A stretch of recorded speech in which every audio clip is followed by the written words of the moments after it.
counterterrorism in an incident like this. Now, over the years, many individuals have questioned the official narrative and explanations being offered by the 9/11 Commission and other government agencies.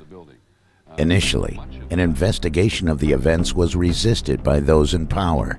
If it weren't for the determination of some very tough women who wouldn't take no for an answer, a 9/11 Commission would have never existed.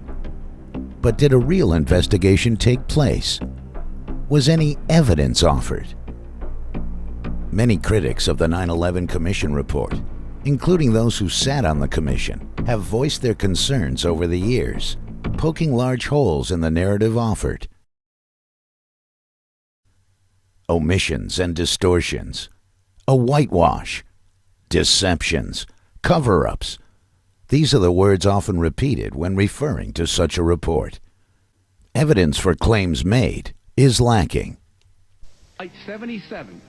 In May of 2006, Rob Balsamo was viewing a breaking news broadcast describing the release of the Department of Defense 5 frames video of the Pentagon attack. Glenn Beck claimed, "You can see a plane in 5 seconds, or a naked Michael Moore headed for the buffet," and that this tape should put all those conspiracy theories to rest. How is this not a plane? Right there. Can we freeze that and show that box? How's that not a plane? That's a big white object of some sort. That's right. It's either a plane or a naked Michael Moore headed for the buffet. Rob Balsamo was puzzled, as he could not see any 757. He asked himself if there were still unresolved questions regarding 9/11. So he started poking around on the internet, trying to find resources to support the story he'd been told by his government. He didn't want to believe that elements of the U.S. government may have had a hand in the attacks of 9/11, and was on a mission to set the record straight, gathering evidence to support what he'd been told about 9/11. Certainly elements within the U.S. government at such levels would never even propose such absurdity. Mr. Balsamo first came across Operation Northwoods, a proposal offered by the Joint Chiefs of Staff to stage terrorist attacks in the U.S. and blame it on Cuba as justification for war with Cuba.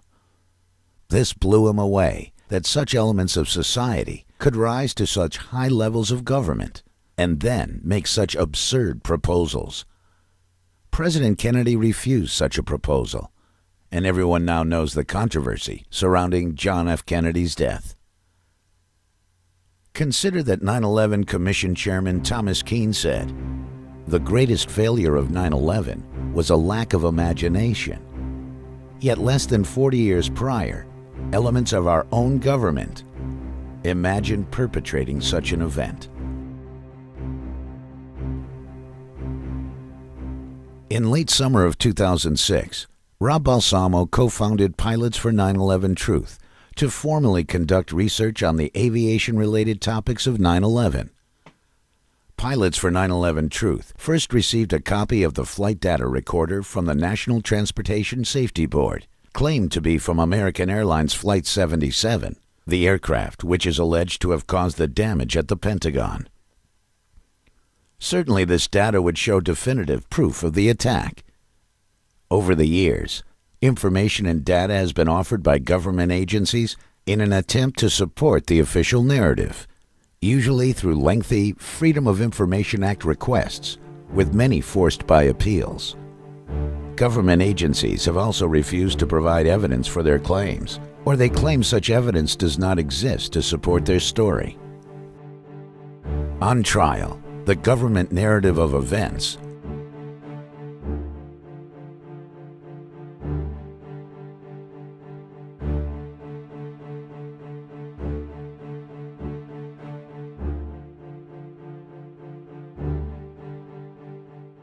Government policy has handed down a virtual death sentence for many, based on the arguments offered in the official narrative of 9/11.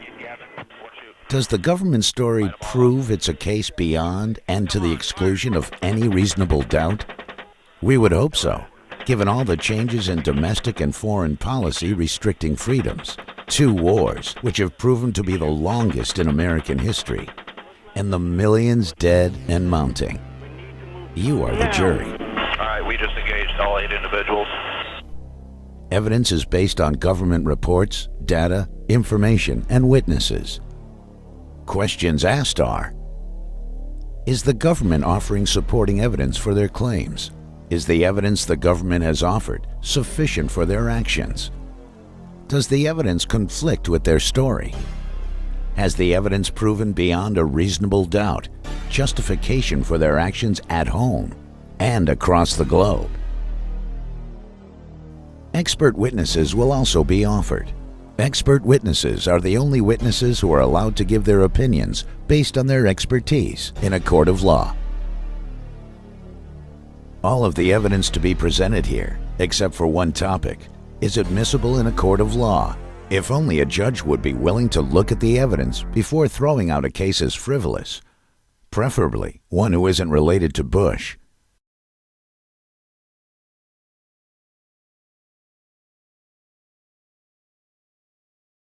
The Pentagon. Exhibit A. The flight data recorder provided by the NTSB, claimed to be from American Airlines Flight 77. The flight data and cockpit voice recorders were claimed to have been recovered from the Pentagon in the early morning hours, 3 days after 9/11. However, contradictory reports of where the black boxes were found are analyzed and covered by pilots for 9/11 Truth. One report claims the boxes were found at the entrance hole, while the other claims the boxes were found at the exit. The FDR data was provided to the public through the Freedom of Information Act, but the CVR was denied and claimed to be destroyed. The FDR files, supplied through the Freedom of Information Act, have a create data which shows the files were created before the black boxes are claimed to have been found.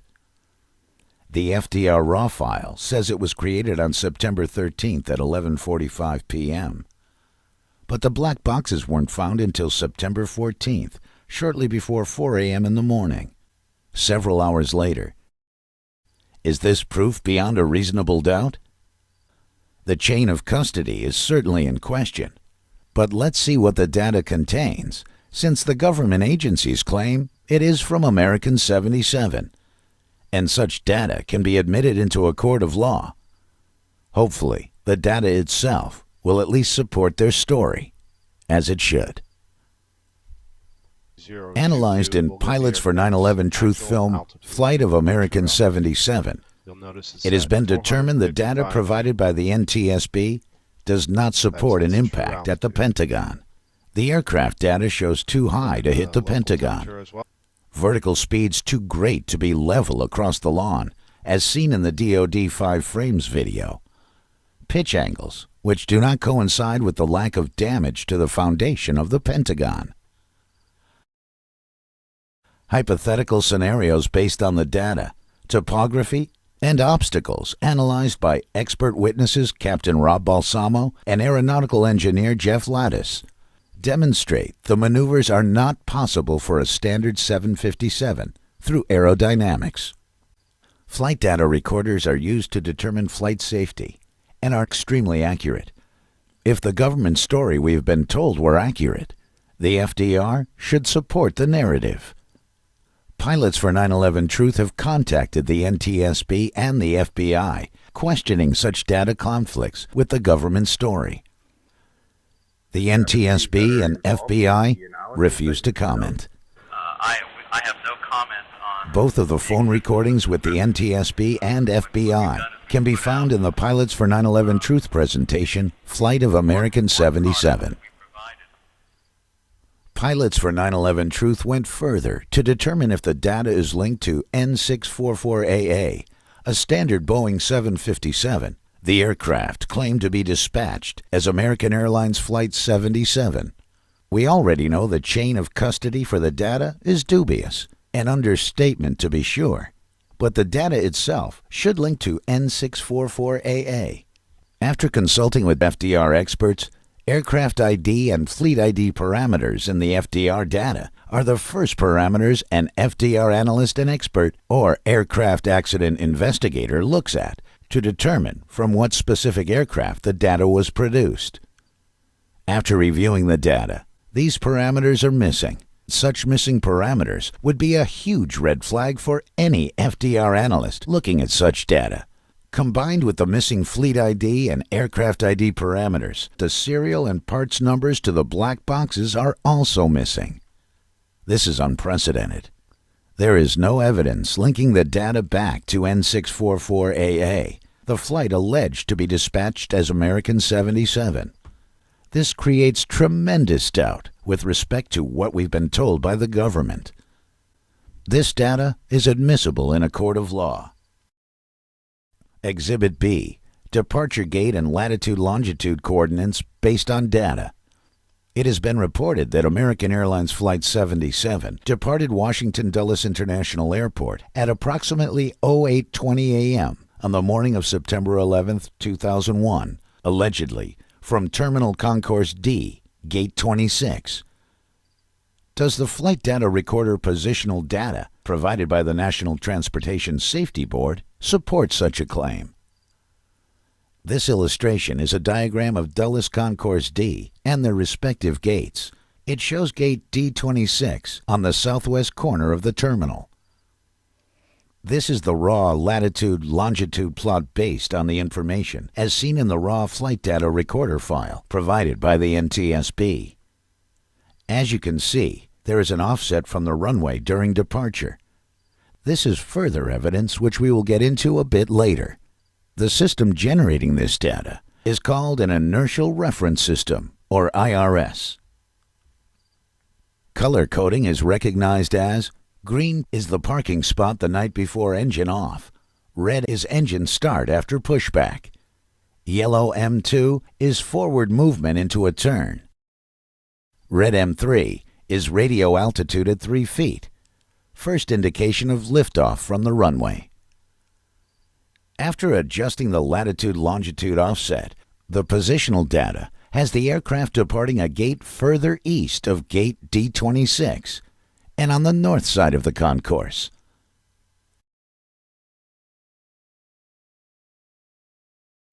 On closer inspection, according to government reports, American Airlines Flight 77 departed gate D26 from Dulles International Airport. The data provided by the NTSB does not support such a pushback. This creates more doubt with the government narrative of events. This evidence, too, is admissible in a court of law. Exhibit C, data frame layout. Pilots for 9/11 Truth have been provided many files through the Freedom of Information Act. One file in particular, a raw flight data recorder file, which is described as a direct download from the flight data recorder, contains code which needs to be decoded for a proper readout in a spreadsheet such as Excel. In order to decode such data, a data frame layout is required. Derived from a generic Boeing data frame layout, American Airlines provided its own custom-made data frame layout which was designed for decoding data from aircraft within the American Airlines fleet, based on airline needs exclusive to American Airlines. The custom-made American Airlines frame layout was unable to decode the data in full, and in some instances, neither the American Airlines data frame layout nor the generic Boeing frame layout were able to be utilized in decoding the data. Why would American Airlines develop their own custom data frame layout if it cannot decode data from their aircraft?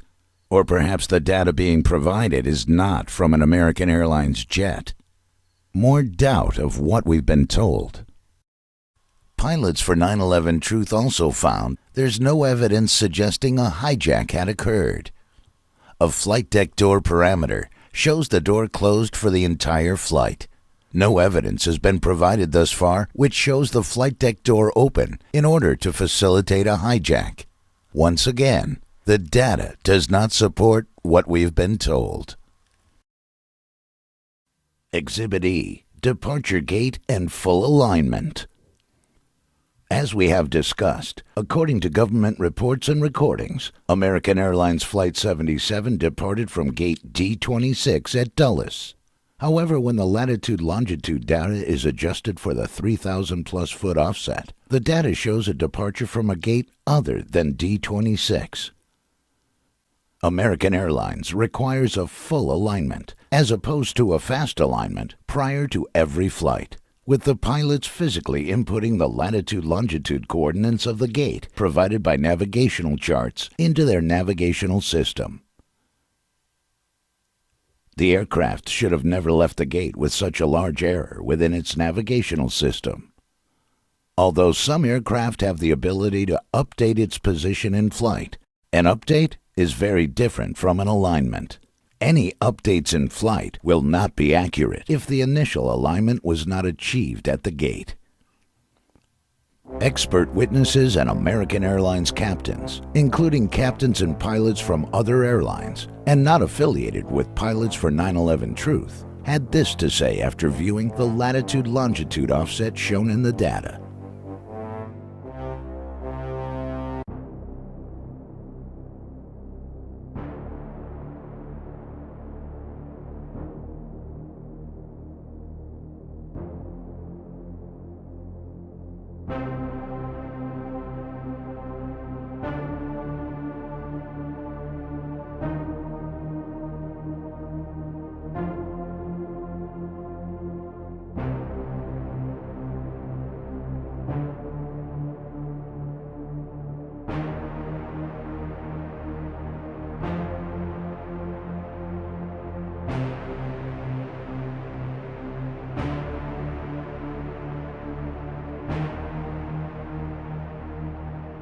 Again, the data does not support the government's story when it should.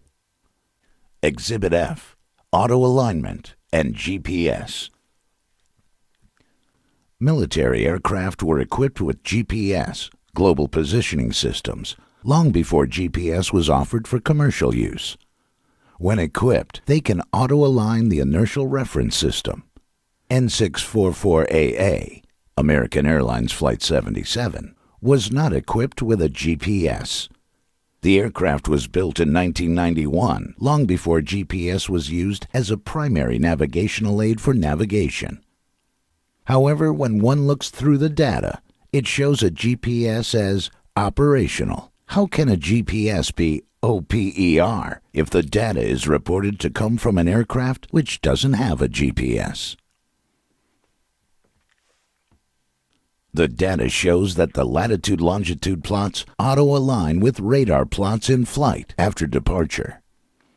American Airlines 757 aircraft do not have the capability of in-flight alignment, nor would such an aircraft depart with such a large error and an IRS as its primary source for navigation.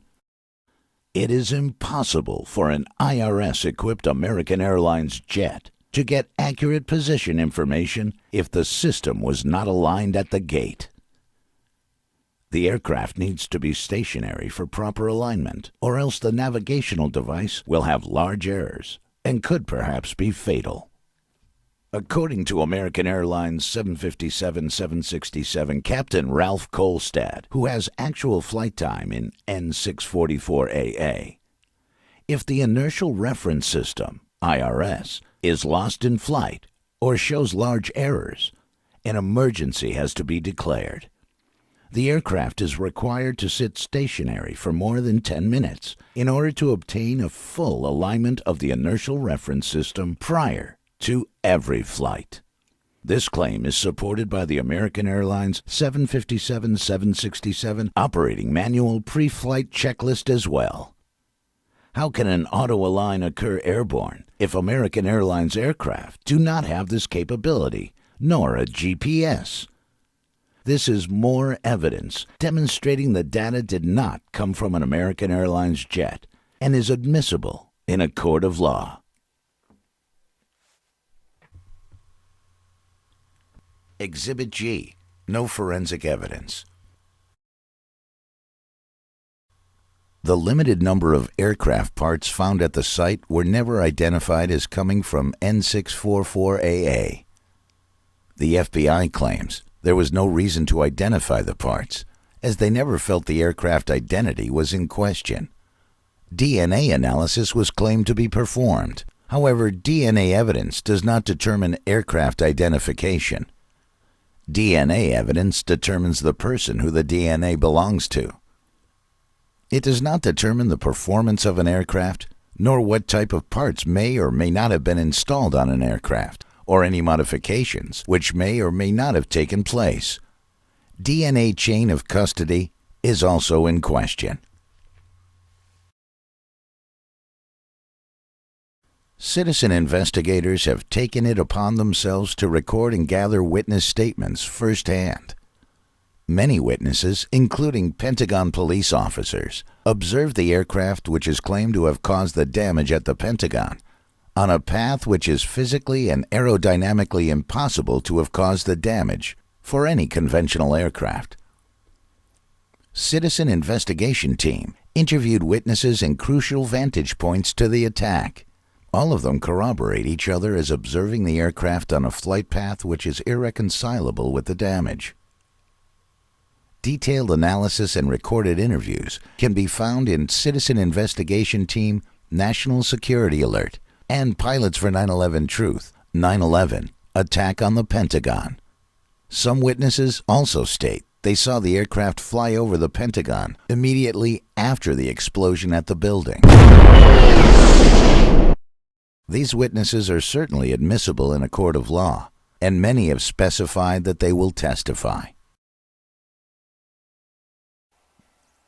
Pilots for 9/11 Truth also petitioned the NTSB for the flight data recorder information claimed to be from United Airlines Flight 93. A detailed analysis is presented in Flight of United 93.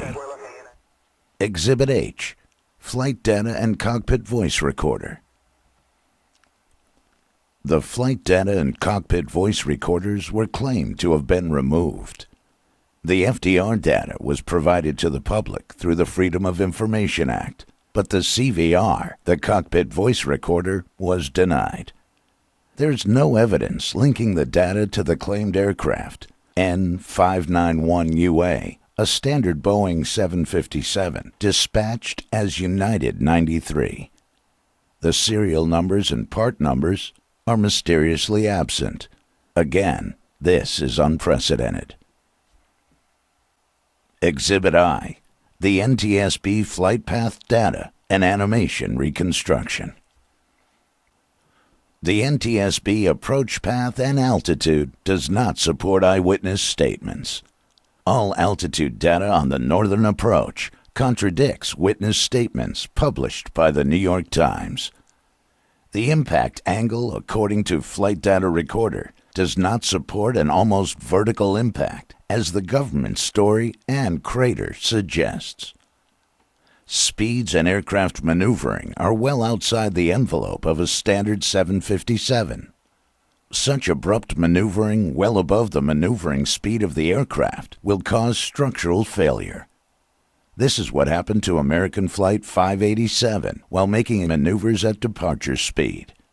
We will get more into the reasons for V-speeds set by the manufacturer and their definitions later. Exhibit J, Environmental Reports. Environmental analysis and reports found no soil contamination of jet fuel after testing 5,000 to 6,000 yards of earth, including 3 ground wells. The smoke plume photographed by a witness does not suggest a jet fuel-rich explosion.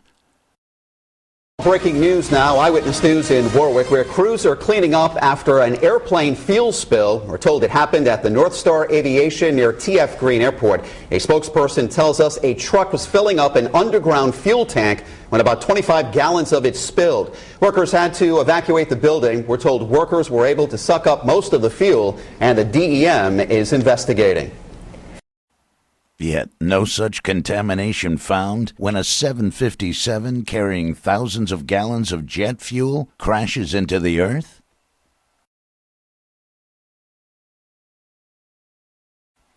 Exhibit K, no forensic evidence. Once again, the limited number of aircraft parts found at the site were never identified as coming from N591UA. Contradictory reports place the parts in Iron Mountain, a facility described where the government hides its deepest secrets. There are dark secrets in the mountain, too. The charred evidence from United Flight 93 brought down by terrorists on 9/11 is heavily guarded in one of the underground vaults. It's no secret who their biggest client is. The biggest client by number of employees would be sections of the federal government. Yet the FBI claims the parts were given back to United Airlines 2 weeks after 9/11. Witnesses.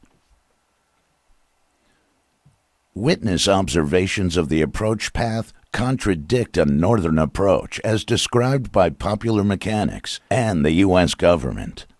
Several witnesses observed the aircraft approaching from the southeast over Indian Lake and from the south prior to witnessing the explosion. Parts found in New Baltimore, 8 miles southeast of the crater, is a direct contradiction to the northern approach claimed by the U.S. government. There's an abundance of evidence with respect to the World Trade Center and its collapse. However, being aviation experts, pilots for 9/11 Truth stick to their expertise. Aviation. The speeds reported for the attack aircraft on the World Trade Center are excessive for a standard Boeing 767.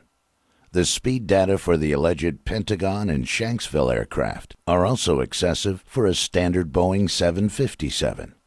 This is not up for debate, as the aircraft exceeded the maximum operating limits of standard Boeing 757 and 767, according to radar and data provided by government agencies.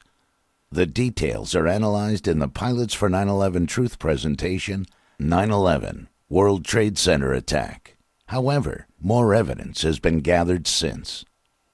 Speed analysis was done by the NTSB for the World Trade Center strike aircraft using radar from the surrounding New York City airports and from the Radar Evaluation Squadron.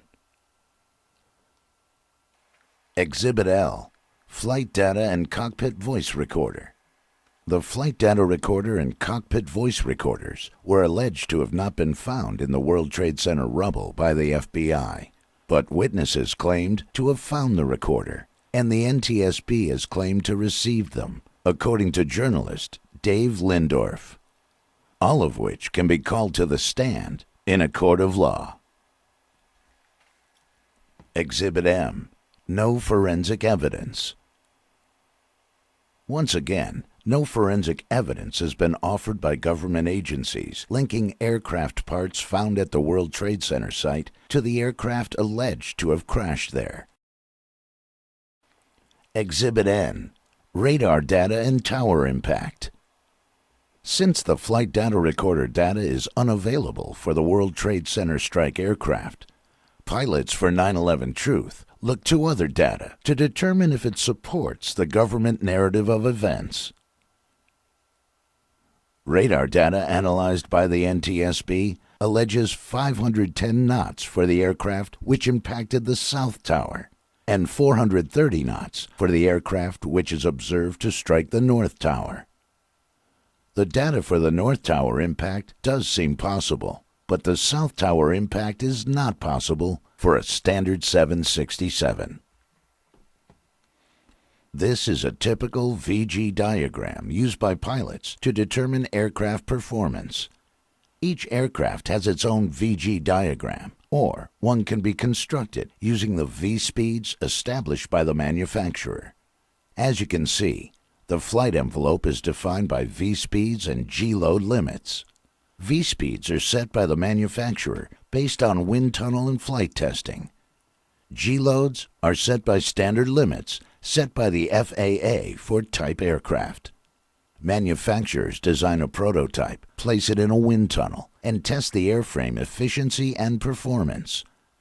Maneuvering speed is noted as VA. This speed is critical, as any speed above VA could cause structural damage or failure, depending on maneuvering. any speed below VA, and the aircraft will stall, thereby not jeopardizing the structural integrity of the airframe. VA is mostly referred to as VRA on large airliners. VRA is rough air penetration speed. As a passenger, when aircraft enter turbulence, you probably noticed the seatbelt sign turned on, perhaps an announcement made by the pilots, and then the aircraft slowing down. This is so they do not damage the airplane. The pilots are slowing down below the aircraft VRA, rough air penetration rated speed. VRA for the 767 is 290 knots, 220 knots below the speeds reported for the airplane, which was observed to strike the South Tower. The next speed is VMO, the maximum operating limit of the aircraft. This speed is determined through margin of safety calculations mandated by the FAA, based on VD. VD is the end of the flight envelope and the start of the structural failure zone for every airplane certified. Jet pilots are not given the VD speed of their aircraft in their performance books, as the manufacturers do not want line pilots anywhere near the VD for their airframe, and this is why. Manufacturers increase speeds during wind tunnel testing until buffeting is observed or other limits are reached, such as flutter, control issues with respect to center of gravity versus center of pressure, and so on. At the onset of these issues, VD is then established for that particular airframe. Test pilots then go out to test the actual aircraft to see if they can really achieve those speeds.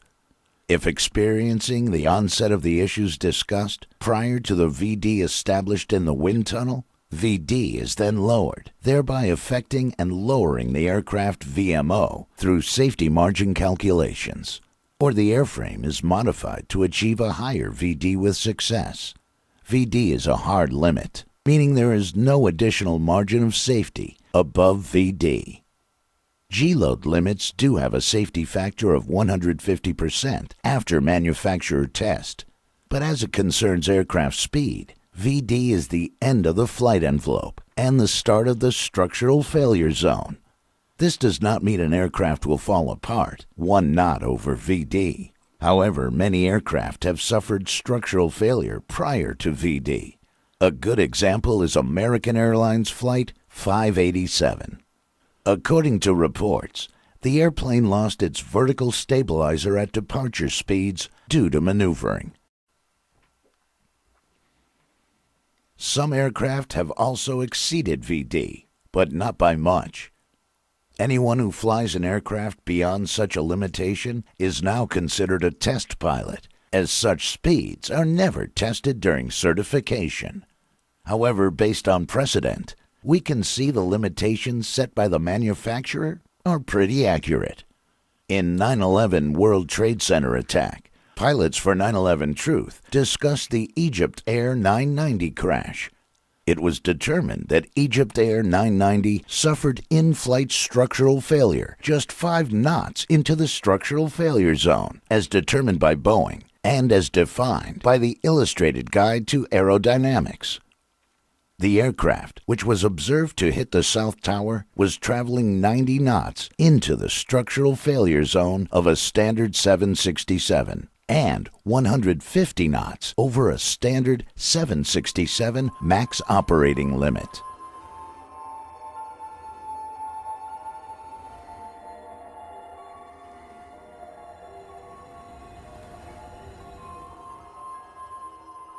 The aircraft was observed to remain in control and stable while diving 10,000 feet at 500 to 550 knots for well over a few minutes, pulling Gs to precisely hit a target with a 25-foot margin for error each side of wingtip. There has never been an aircraft to have exceeded its maximum operating limitations by such a wide margin, over 150 knots. Its maneuvering speed by an even wider margin, more than 220 knots, pulled Gs, remained in control, stable, or held together. Pilots for 9/11 Truth challenge anyone to find one positively identified aircraft that has outperformed its own limitations by such a wide margin and remained in control. Only one aircraft exists on the record and is available to show as precedent as having exceeded its standard limitations: a DC-8, which was modified. So how can such extreme performance reported for the 9/11 aircraft be explained? Well, either the speeds reported are wrong, in which case you should think twice about flying into the New York City terminal area, as the speeds reported were calculated by the same radar used to assign speeds to aircraft departing and arriving the New York City area daily. If the speeds reported by the NTSB are inaccurate, aircraft would be running into each other on foggy days at all major hubs throughout the world using airport surveillance radar. The only other possibility is that the aircraft which was observed to strike the South Tower was modified to increase performance beyond the capability of a standard 767. The government story, once again, does not hold water. The U.S. government and government agencies have not provided any evidence to support their claims, yet there is a growing mountain of evidence which conflicts with their story. How can we draft legislation restricting freedoms at home on such a flimsy case with evidence to the contrary? How can we ask our brothers, sisters, mothers and fathers, sons and daughters to die in a war based on such a weak story lacking evidence? And in fact, evidence to the contrary. If American Flight 77 departed gate D26 from Dulles Airport, then this data came from a different source and not from American 77, tail number November 644 Alpha Alpha, as claimed. The aircraft which departed a gate north of the terminal is tracked all the way to the Pentagon based on latitude-longitude data, and an in-flight alignment based on GPS. November 644 Alpha Alpha did not have this capability. This data came from an aircraft with more capability than American Airlines Flight 77. Some have argued the data could be fake, completely fabricated, and this certainly can be a possibility, especially given the fact that the file has a create date prior to the FDR recovery. This is only more reason to look closely at the data. If the data were fabricated, it is as alarming as being authentic due to the fact fabricating such evidence is a felony, especially when distributed through the Freedom of Information Act. All aviation-related data provided through government agencies outperform the alleged aircraft by a wide margin. Perhaps this is why the aircraft fleet and ID fields were missing from the data claimed to be from American 77? Why the black box serial numbers are missing? Why none of the aircraft were positively identified through aircraft parts allegedly recovered at the sites? Domestic and foreign policy restricting our freedoms, the government is required to provide evidence for their claims when handing down a virtual death sentence for millions across the globe. And since there is overwhelming evidence to the contrary, judges and Congress are required to grant subpoena power in the form of discovery so we can all determine the truth.